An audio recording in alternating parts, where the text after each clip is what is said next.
ओम नमो नारायण। ओम नमो नारायण। ओम नमो नारायण। सत्यनारायण स्वामी जे आनंद गवार हरि हरि बोल। जने सुंदर रूपवान गंधर्व ऋषि अष्टावक्रंकर अभिशाप रे सर्प जन्म हवाक पड़ला।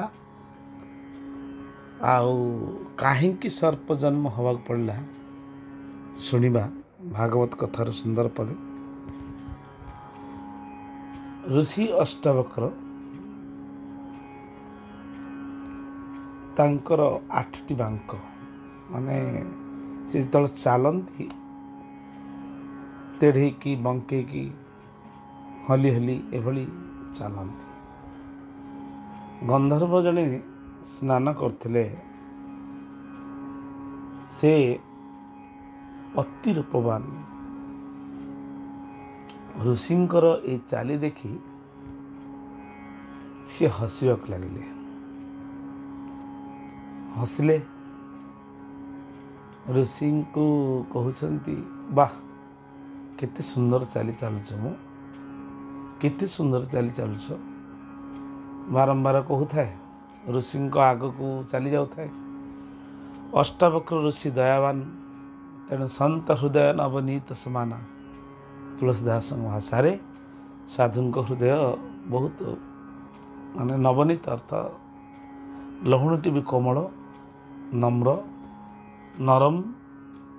तेणु साधु महात्मा अष्टावक्र महात्मा किछि कहना था बारंबार तांको छिड़ाक लगे तुम बढ़िया चलुच भारी सुंदर देखा तुम दाढ़ी एमती तुम मुंड एमती तुम चाली एमती तुम हाथ एमती। अरे बारंबार कहया भितर ये तो जाइते ऋषि नहीं जाओ वैष्णव अपराध हो गले संत 3 थर पर्यंत किसी कहले चतुर्थ समय 4 थर 5 थर होगला कहले मूर्ख मनीष तू गंधर्व लोक रहीकि निजर सौंदर्य रूपवान प्रति निजे मोहित ही निजको कंदर्प भावी मते तू घृणा करचु।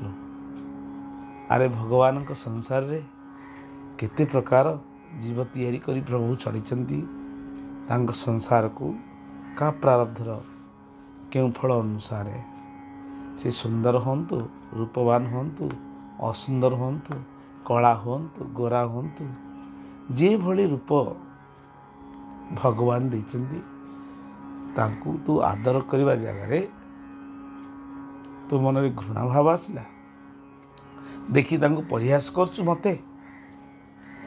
अष्टावक्र ऋषि क्रोध होई कहले तू जा मु जेमती बांके की चलुची आउ ए बांके की चलिया पे तोर बजी इच्छा होची तते मु अभिशाप दूची तू सर्प जन्म हो जा। मोर तो 8टा बांक तार अनेक बांक ए बंके बंके ही जे चले मो बंके बंके चलवाटा तते पसंद लगे ना। मूर्ख गंधर्व लोक रही निज रूपवान को निजे मु रूपवान भावी तोर अहंकार अभिमान रे तू मते थटा प्रयास करचु जा। या कही ताकू कमंडल थिबा जल को छिंची देले तांको मन कष्ट हैला आघात हैला। ये आघातर परिणामटा संगे संगे से सर्प हो गले। सर्प जो लगिले क्षमा मागिले ऋषि कहले क्षमा तो मागिलु किंतु आउ अभिशापटा को वापस करबिनी तो आ जीवनी आसबनी मो पाखक अभिशाप जदि हो जाइए तू अपेक्षा कर द्वापर जुगरे भगवान श्रीकृष्णचंद्र रूपरे भगवान अवतार हेबे आउ से ही तते ଏଇ ସର୍ପଜନରୁ ଉଦ୍ଧାର କରିବେ। ବିରାଟ ବଡ଼ା ସାପ ହେଇଗଲା ସିଏ, ଯାହା ଆପଣମାନେ ଦେଖିଥିବେ। କଂସ ଯେତେବେଳେ ପଠାଇଥିଲା ଅଘାସୁର, ମାନେ ଅଘା ମାନେ ସର୍ପ, ସର୍ପର ଅସୁର ହେଇଗଲେ ସେ। ଅଘନାଶନ ଭଗବାନ ଅଘକୁ ମାରିଥିଲେ ବୋଲି ଅଘନାଶନ ହେଲେ। ତେଣୁ ଦ୍ୱାପର ଯୁଗ ଆସିଲା, ଭଗବାନକୁ ମାରିବା ପାଇଁ ଯାଇଥିଲା ବାଳଗୋପାଳ ମାନେ ଯେତେବେଳେ ଗାଈ ଚରାଉଥିଲେ କୃଷ୍ଣଙ୍କ ସହିତ, ଭଗବାନ ଶ୍ରୀକୃଷ୍ଣଙ୍କର ସହିତ। ଆଉ ତାର ଏତେ ବଡ଼ ପାଟି ହେଇଥିଲା, ତଳେ ଗୋଟେ ଥୋଡ଼ି ରଖିଲେ ଆହୁରି ଗୋଟେ ଥୋଡ଼ି ପଳେଇ ଯାଉଥିଲା 50-100 ଫୁଟ ପର୍ଯ୍ୟନ୍ତ। ମାନେ କେତେ ବଡ଼ ସିଏ ସର୍ପ ହେଇନଥିବ। ତ ଏଇ ବାଳଗୋପାଳ ମାନେ ଭାବିଲେ, କାହ୍ନା ଆଗରେ ସୁନ୍ଦର ଗୁମ୍ଫାଟି ଅଛି, ଆମେ ଯାଉଛୁ ସେ ଗୁମ୍ଫା ଭିତରେ ବୁଲି ଆସିବୁ। ଆଉ ଆମର ଆଜି ଖାଇବା ପିଇବା ଦ୍ୱିପହର ସମୟଟା ସେ ଗୁମ୍ଫା ଭିତରେ କରିବା। ଭଗବାନ ଶ୍ରୀକୃଷ୍ଣ କହିଲେ, ଭାବିଲେ ଭବିତବ୍ୟ ଯାହା ହେବାର ଅଛି। ପ୍ରଭୁ ଟିକେ ତେଢ଼େଇକି ଅନେଇଲେ, କହିଲେ ହଉ ତୁମେ ଚାଲ। ହେଲେ ପ୍ରଭୁଙ୍କର ତ ଇଚ୍ଛା, ଋଷିଙ୍କର ମଧ୍ୟ ଅଭିଶାପ ଯେଉଁ ଥିଲା, ଆଉ ସାଧୁଙ୍କର ବାଣୀଟାକୁ ତ ପ୍ରଭୁ ଆଉ କାଟିବେନି ନା, ତାକୁ କେମିତି ହେଲେ ଉଦ୍ଧାର କରିବାକୁ ପଡ଼ିବ। ତେଣୁ ସମସ୍ତ ବାଳଗୋପାଳ ମାନେ ଚାଲିଗଲେ ସେଇ ଗୁମ୍ଫା ଭାବିକି ଅଘାସୁର ପାଟିକି ଗର୍ଭକୁ। ସେମାନେ ଦେଖିଲେ ଯେ ସୁନ୍ଦର ସୁନ୍ଦର ଥଣ୍ଡା ଥଣ୍ଡା ଲାଗୁଛି, ଆଉ ତାଙ୍କୁ ତାର ପାଟିଟା ଗଦି ତକିଆ ଭଳିଆ ଲାଗୁଛି। କହିଲେ ଆରେ ଭାରି ଆରାମ ଲାଗୁଛି, ଚାଲ ଏଇ ଗୁମ୍ଫାରେ ଶୋଇବା। ଅଘା ସେତେବେଳେ ପର୍ଯ୍ୟନ୍ତ ପାଟି ପକେଇନି, ଅପେକ୍ଷା କରିଛି କୃଷ୍ଣ କେତେବେଳେ ଆସିବ। ଭଗବାନ କୃଷ୍ଣଙ୍କୁ ଅପେକ୍ଷା କରିଛି। ପ୍ରଭୁ ମଧ୍ୟ ଅନ୍ତର୍ଯ୍ୟାମୀ ଜାଣିଲେ, କହିଲେ ଆକୁ ଉଦ୍ଧାର କରିବାକୁ ପଡ଼ିବ ମୋତେ। ତେଣୁ ବାଳଗୋପାଳ ମାନେ ଗଲେ। କୃଷ୍ଣ ଭଗବାନ ଯେମିତି ମୁଖ ଭିତରେ ପଶିଛନ୍ତି, ଅଘା ତାର ପାଟି ପକାଇଦେଲା, ବନ୍ଦ କରିଦେଲା। ସମସ୍ତଙ୍କର ନିଶ୍ୱାସ ପ୍ରଶ୍ୱାସ ରୁଦ୍ଧ ହୋଇଗଲା। ସମସ୍ତେ ପ୍ରାଣ ତ୍ୟାଗ କରିଦେଲେ। ଭଗବାନ ତ ସ୍ୱୟଂ, ସିଏ କ'ଣ ପ୍ରାଣ ତ୍ୟାଗ କରି, ସିଏ ସ୍ୱୟଂ ପ୍ରାଣ। ଅଘାକୁ ସେ ଭିତରେ ସୁଦର୍ଶନ ଚକ୍ର ମାଧ୍ୟମରେ ତାର ଭିତରକୁ ସଂହାର କରିକି ତାର ମସ୍ତକ ପଟେ ବାହାରି ପଡ଼ିଲେ। ଅଘା ସେଠି ମରିଗଲା, ତାର ଦିବ୍ୟ ଦେହ ପ୍ରାପ୍ତ ହେଲା। ଅଘାର ଗର୍ଭରୁ ସମସ୍ତଙ୍କୁ ଉଦ୍ଧାର କଲେ। ଆଗେ ଅଘା ଦର୍ଶନ କଲା ପ୍ରଭୁ, ମୁଁ ପୂର୍ବଜନ୍ମରେ ଋଷି ଅଷ୍ଟାବକ୍ରଙ୍କର ଅଭିଶାପ ପ୍ରାପ୍ତ ହେଇଥିଲି, ଆଉ ଆପଣ ମୋତେ କୃପା କରି ଉଦ୍ଧାର କଲେ। ଆଉ ମୁଁ ଯେହେତୁ ସାଧୁ ବୈଷ୍ଣବମାନଙ୍କ ପାଖରେ ଅପରାଧ କରିଦେଇଥିଲି, ଏ ଅପରାଧର କାରଣ ଯୋଗୁଁ ମୁଁ ଆଜି ଏତେ ଯୁଗ ପର୍ଯ୍ୟନ୍ତ ପଡ଼ି ରହିଲି ଏ ମାନେ ସର୍ପଜନୀରେ। ମୋତେ କୃପା କରି ଆପଣ ଉଦ୍ଧାର କଲେ। ହେ ପ୍ରଭୁ, ଏଭଳି ବୈଷ୍ଣବ ଅପରାଧ ଯେମିତି ନ ହୋଇଯାଏ। ଭଗବାନ ଶ୍ରୀକୃଷ୍ଣ କହିଲେ, ଶୁଣ, ଜୀବନରେ ଏ ସୃଷ୍ଟି ହେଉଛି ମୋର। ଅନେକ ଜୀବ ପ୍ରାରବ୍ଧ ଅନୁସାରେ ଯେତେ ପ୍ରକାର ଜୀବ ରୂପ ଧାରଣ କରିଛନ୍ତି, ମୋରି କୃପାରୁ ହିଁ ସେମାନେ ମୋର ଅଂଶ ହେଇକି ସେମାନେ ଧାରଣ କରିଛନ୍ତି। ଛୋଟା ହଉ, କେମ୍ପା ହଉ, କୁଜା ହଉ, ବାଙ୍ଗରା ହଉ, ଡେଙ୍ଗା ହଉ, ଲମ୍ବା ହଉ, ଗୋରା ହଉ, କଳା ହଉ, ଏସବୁ ମୋର ସ୍ୱରୂପ ଭାବି ପ୍ରଣାମ କରିବା ତୁମର କର୍ତ୍ତବ୍ୟ। ଯଦି ମୋତେ ସେଇ ରୂପରେ ମୋ ରୂପ ଭାବି ଦର୍ଶନ କରିବ, ତେବେ ତୁମକୁ କୌଣସି ପାପ ଲାଗିବନି। ଆଉ ମୋତେ ତୁମେ ଯଦି ତାର ରୂପକୁ ଦେଖି ତା ମନ କଷ୍ଟ ହେଲା ଭଳିଆ ତାକୁ ପଦେ କଥା କି ଘୃଣା କଲ, ତେବେ ତୁମକୁ ଏଭଳି ଦଣ୍ଡ ନିଶ୍ଚିତ ପ୍ରାପ୍ତ ହେବ। ତେଣୁ ବୈଷ୍ଣବ, ସାଧୁ, ଋଷି, ମୁନି, ତପସ୍ୱୀ, ଗୁରୁଜନ, ପିତାମାତା, ଏମାନେ ହେଉଛନ୍ତି ଶ୍ରେଷ୍ଠଜନ। ସେମାନଙ୍କୁ ସମ୍ମାନ ଦେଇ ତାଙ୍କର କଥାକୁ ଶ୍ରବଣ କରି ଯଦି ଜୀବନକୁ ନିର୍ବାହ କରିବ, ତେବେ ଜୀବନ ଆନନ୍ଦମୟ ହେବ। ତେଣୁ ଏ ସଂସାର ଭିତରେ ଅନେକ ପ୍ରକାର ରୂପକୁ ପ୍ରଭୁ ଯେଉଁ ତିଆରି କରିଛନ୍ତି, ସମସ୍ତେ ଭାବିବାକୁ ପଡ଼ିବ ଆମେ ସବୁ ତାଙ୍କରି ରୂପ, ତାଙ୍କରି ସ୍ୱରୂପ। ସମସ୍ତଙ୍କୁ ସମ୍ମାନ ଦେଲେ ସମ୍ମାନ ପ୍ରାପ୍ତି ହେବ। ଅସମ୍ମାନ କଲେ ଅସମ୍ମାନ ପାଇବ। କାହାକୁ ସଂସାରରେ ଘୃଣା କରିବା, ନଫରତ କରିବା ଅର୍ଥ ନିଜର ଜୀବନ, ଅମୂଲ୍ୟ ଜୀବନକୁ ନଷ୍ଟ କରିବା ସହିତ ସମାନ। ତେଣୁ ଠାକୁର କହିଛନ୍ତି କେତେ ସମସ୍ତଙ୍କର ଗୁଣକୁ ଦେଖ, ଦୋଷ ତ ଅନେକ ରହିଛି। ଅନ୍ୟ ରୂପ ଆମେ ଏ ପଞ୍ଚଭୂତ ଶରୀରଟାକୁ ଯେତେ ବୟସ ଅନୁତାପରେ ସେ ଧୀରେ ଧୀରେ ବାଲ୍ୟ ଥିଲା, ତାପରେ ପୌଗଣ୍ଡ ହେଲା, କୈଶୋର ହେଲା, ବାର୍ଦ୍ଧକ୍ୟ ଧୀରେ ଧୀରେ ଆସିବ। ବାର୍ଦ୍ଧକ୍ୟକୁ ଯେତେ ଆମେ କଳା ଦେଇ ଧଳା ଦେଇ ଯେତେ ପ୍ରକାର ରଙ୍ଗୀନ କରି ଲୁଚେଇବା, ସେ କ'ଣ ଲୁଚିବ? ତାକୁ ସପ୍ତାହେ ଯଦି କଳା ଦେଉଥିବ ସପ୍ତାହେ ଥରେ ଦରକାର। ଯେଉଁମାନେ ଜାଣିଥିବେ ସପ୍ତାହ କି ମାସେ ଜାଣିଥିବେ। ତାପରେ ଯେତେବେଳେ ଇନଫେକ୍ସନ୍ ହେବ ମୁଣ୍ଡରେ, ସେ କଳା ଦେଉ ତା ଭିତରେ ଗୋଟେ ରୋଗ ଯେତେବେଳେ ତିଆରି ହେବ, ସେଟା ଅନୁଭବ ହେବ। ଯାହା ସଜଉଥିଲ ସେ ଆହୁରି ବିଭିନ୍ନ ପ୍ରକାର ଯେଉଁ ବିରୂପ ହେଇକି ସବୁଦିନେ ସଜେଇ ହେବାକୁ ପଡ଼ିବ। ତେଣୁ ଯେଉଁ ଶରୀର ଯେମିତି ଅଛି ସେ ଶରୀର ବାର୍ଦ୍ଧକ୍ୟ ପର୍ଯ୍ୟନ୍ତ ସେମିତି ରହିବାକୁ ଦେଲେ, ଆମେ ଯେମିତି କଷ୍ଟ ତ ଲାଗିବ। କଥା ଯେଉଁ ଆମ୍ବ ପାଚୁନି ତାକୁ କାରବେଟି ଦେଇ ପଚେଇବ, ତାର କ'ଣ ସ୍ୱାଦ ଆସେ? ଯିଏ ତେଜ ସାଧାରଣ ବ୍ରହ୍ମଚର୍ଯ୍ୟର ତେଜ ନାହିଁ, ତାକୁ ତୁମେ ସ୍ନୋ ପାଉଡ଼ର ଦେଇ ସଜେଇବ, କ'ଣ ହେବ? ଅନେକ ପ୍ରକାର ପଶୁର ଚର୍ବି ମାଧ୍ୟମରେ ଆମେ ଯାହା ଲଗାଉଛୁ ଦେହରେ, ସ୍ନୋ ପାଉଡ଼ର ଇତ୍ୟାଦି ଇତ୍ୟାଦି, ଏମିତି ଲିପଷ୍ଟିକ୍ ସହିତ ଆକୁ ସଜଉଛେ, କ'ଣ ହେବ ସଜେଇଲେ?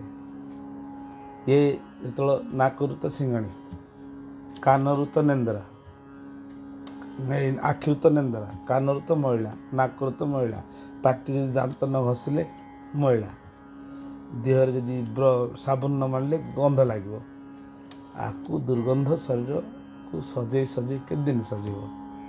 ଏ ହାତ ଗୋଡ଼ ଚାଲିଥିଲା ପର୍ଯ୍ୟନ୍ତ ସଜେଇବ। ଯେତେବେଳେ ବସି ପଡ଼ିବ ସେତେବେଳେ କ'ଣ କରିବ? ତେଣୁ ଦେହ ପ୍ରତି ଏ ଅଭିମାନ ଥିଲେ ଅନ୍ୟ ଘଟରେ ଭଗବାନଙ୍କୁ ଚିହ୍ନି ହେବନି, ଅନ୍ୟ ଘଟରେ ପ୍ରଭୁଙ୍କୁ ଚିନ୍ତନ କରିପାରିବନି, ଅନ୍ୟ ଘଟରେ ଦେଖିପାରିବନି। ତେଣୁ କାର ଘଟ, କାର ଦେହ, ଇଏ ଏମିତିଟା, ସେ ସେମିତିଟା, ସେ ସେମିତି, ଏହାକୁ ଭାବି ଭାବି ଯଦି ଜୀବନ ଯାପନ କରିବ, ଜୀବନ ଦୁଃଖମୟରେ ସିନା ସରିବ, ସୁଖ ପ୍ରାପ୍ତି ନୁହେଁ। ଦେହ ଅଭିମାନ ତ୍ୟାଗ ହିଁ ଦେହ ନଶ୍ୱର। ଇ ପ୍ରଭୁଙ୍କ ସେବା କଲେ ହିଁ ଈଶ୍ୱର ହେଇପାରେ। ତା ଛଡ଼ା ଆଉ ଈଶ୍ୱର ହେଇପାରିବନି। ସେ ସଂସାରରେ ସେ ଯାହା କରୁ, ଜନତା ଜନାର୍ଦ୍ଦନ ଭିତରେ ମୋ ପ୍ରଭୁଙ୍କୁ ଦେଖିବ। ନିଜ ଘଟରେ ଯେଉଁ ପ୍ରଭୁ ଅଛନ୍ତି, ଅନ୍ୟ ଘଟରେ ସେ ପ୍ରଭୁ ଅଛନ୍ତି। ତେଣୁ ପ୍ରଭୁ ହିଁ ସେ ଶରୀର ଧାରଣ କରିଛନ୍ତି। ବିଦ୍ୟା, ସେଥିପାଇଁ ଗୀତା କହେ ବିଦ୍ୟା ବିନୟ ସମ୍ପନ୍ନେ ବ୍ରାହ୍ମଣୀ ଗଭିହସ୍ତିନୀ ଶନିଚୈବ ସପାକଚ ପଣ୍ଡିତା ସମଦର୍ଶିନା। ବିଦ୍ୟା, ବିନୟ, ବ୍ରାହ୍ମଣ, ଗାଈ, ହସ୍ତିକୁ ବିଦ୍ୱାନ ବ୍ୟକ୍ତି ଏକ ଭାବରେ ଦେଖେ ଆଉ ସବୁରି ଘଟରେ ସମ୍ମାନ ପ୍ରଦାନ କରେ। ଏ ଥିଲା ଦେହ ଅଭିମାନରୁ ନିବୃତ୍ତି ହୋଇ ସମସ୍ତଙ୍କୁ ଈଶ୍ୱରଙ୍କର ଅଂଶ, ଜୀବ ଅବିନାଶୀ, ସହଜ ଚେତନ ସୁଖ ରାଶି, ସହଜ ଚେତନ ସୁଖ ରାଶି। ଏ ଦେହଟା ଜଡ଼, ସହଜ ଚେତନ ଜଡ଼ ସୁଖ ରାଶି।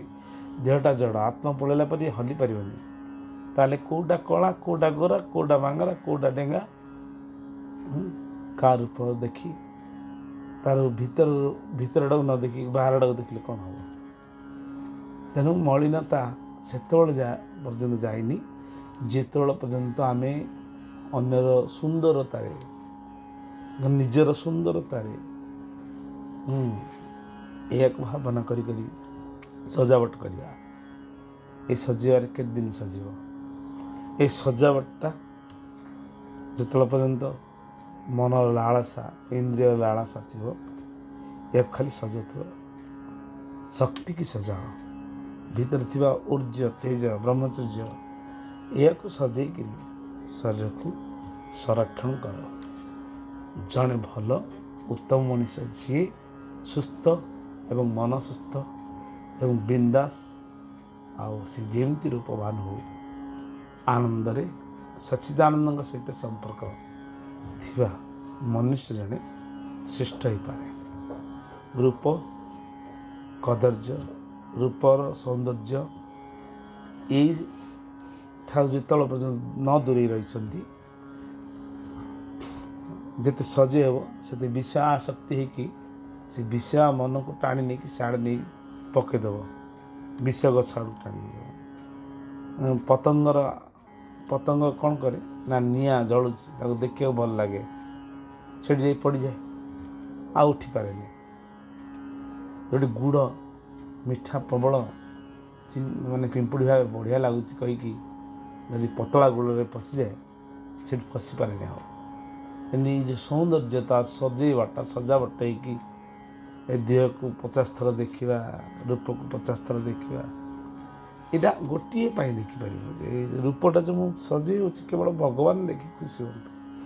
ଅନ୍ୟ କିଏ ମଣିଷ ମୋତେ ଦେଖି ଖୁସି କ'ଣ ହେଲେ ବା କ'ଣ ହେବ? ମୋତେ ମଳମୂତ୍ର ଦୁର୍ଗନ୍ଧମୟ ଇଏ ଗୋଟେ ଶରୀର, ଆକୁ ମରିଗଲା ପରେ ପୋଡ଼ିଦିଅ କି ଫିଙ୍ଗି ଦିଅ, କି ଇଏ କାହାର କେବେ ପୋଡ଼ିପାରେ ନ ପୋଡ଼ିପାରେ, କି କାହାର ରିଶ୍ତେଦାର ସହିତ ତାକୁ ନେଇପାରନ୍ତି ନ ନେଇପାରନ୍ତି, କି ଚିଲ ଶାର୍ଗଣର ଖାଦ୍ୟ ବି ହେଇଯାଇପାରେ। ନଶ୍ୱର ସଙ୍ଗତି ମିଶି ଅଛି ବିଷ, ବିଷ ଖାଇ ଦିନେ ଯିବୁ ଅସ୍ତାଚଳେ, ଖୋଜିଲେ ନଥିବୁ ଏ ମନ ଅଞ୍ଚଳେ। କର୍ମଭୂମି ଏଇ ଅର୍ଜିଥିବୁ ଯାହା, ସେଇ ଅନୁସାରେ ଭୁଞ୍ଜିବୁ ତୁ ତାହା। ତେଣୁ କର୍ମଭୂମି, ଏ କର୍ମଭୂମିରେ ଯେମିତି ଅର୍ଜନ ଆମେ କରିଥିବା ଭଲ ମନ୍ଦ, ସେମିତି ଭଲ ଯଦି ଅର୍ଜନ କରିଥିବା, ଅନ୍ୟଙ୍କ ମୁଖରେ ହସ ଦେଇଥିବା, ଅନ୍ୟକୁ ଖୁସି କରିଥିବା ଆମେ ଖୁସି ହେବା, ଅନ୍ୟକୁ ଦୁଃଖ କରିଥିବା ଆମେ ଦୁଃଖୀ ହେବା। ଏଥିରେ ଭଗବାନଙ୍କର କିଛି ଦେଳନ ନାହିଁ। ଏଇଟା କେମିତି ହେଇଗଲା, ପ୍ରଭୁ କାହିଁକି ଏଇଟା କଲେ? ପ୍ରଭୁ କିଛି କରନ୍ତିନି। ପ୍ରଭୁ କହୁଛନ୍ତି ତୋର କୌଣସି କର୍ମରେ ମୁଁ ନାହିଁ। ତୁ ଭଲ କର୍ମ କରିବୁ, ଶାସ୍ତ୍ର ଅଧ୍ୟୟନ କରିବୁ, ହରିକଥା ଶ୍ରବଣ କରିବୁ, ସତ୍ସଙ୍ଗ ସାଧୁସଙ୍ଗ କରି ଉତ୍ତମ କଥା ଶୁଣି ଉତ୍ତମ ମଣିଷଟିଏ ହେ। ମନ୍ଦ ଲୋକଙ୍କ ସହିତ ପଡ଼ିବୁ, ମନ୍ଦ କାର୍ଯ୍ୟ କରିବୁ, ମନ୍ଦ ସଙ୍ଗ କରିବୁ, ମନ୍ଦ ହେଇଯା, ସେଥିରେ ମୋର କ'ଣ କହିବାର ଅଛି? ତେଣୁକରି ଭଲ ମନ୍ଦ ଦୋକାନ ଏଠି ଅଛି। କ'ଣ ଦରକାର ସେଇଟା ନିଜର ଉପରେ ନିର୍ଭର କରେ। ତେଣୁକରି ଭଲ କରିବା ପାଇଁ ଚେଷ୍ଟା କଲେ ଭଲ ହେବ, ମନ୍ଦ କରିବା ପାଇଁ ଚେଷ୍ଟା କଲେ ମନ୍ଦ ହେଇଯିବ। ମନ୍ଦ ବୁଦ୍ଧି ଯାହା ନାହିଁ ତାକୁ ଆସିଯାଏ।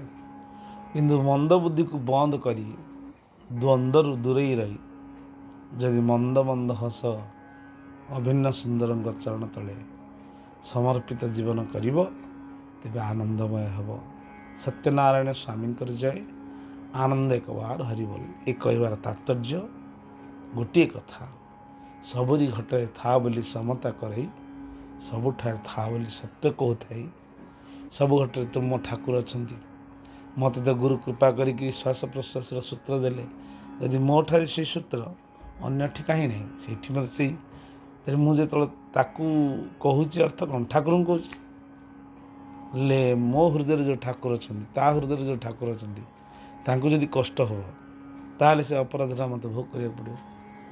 ତେଣୁକରି ନା, ସାବଧାନରେ ଜୀବନକୁ ଯଦି ନ ଚଳେଇବ, ଜୀବନ ଅସାବଧାନ ହେଇଗଲେ ଗୋଡ଼ ଖସିଯିବ, ନିନ୍ଦନୀୟ ଅବସ୍ଥା ହେଇଯିବ, ଆଉ ଉଦ୍ଧାର ହେବାର ସମ୍ଭବ ନୁହେଁ। ତେଣୁ ବିବେକକୁ ତିଆରି କରିବାକୁ ହେଲେ ସତ୍ସଙ୍ଗ କରି ସତ୍ସାଧୁମାନଙ୍କର କଥାକୁ ଶୁଣି ସେଇ ଗୁଣକୁ ହୃଦୟରେ ସ୍ଥାନ ଦେଇ ଯଦି ପ୍ରୀତି କାର୍ଯ୍ୟ ପ୍ରଭୁଙ୍କର କରିବା, ତେବେ ଆମର ସମତା ଜ୍ଞାନ ଆସିବ।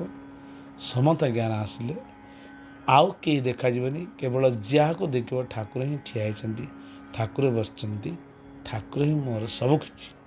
ଧନ୍ୟବାଦ।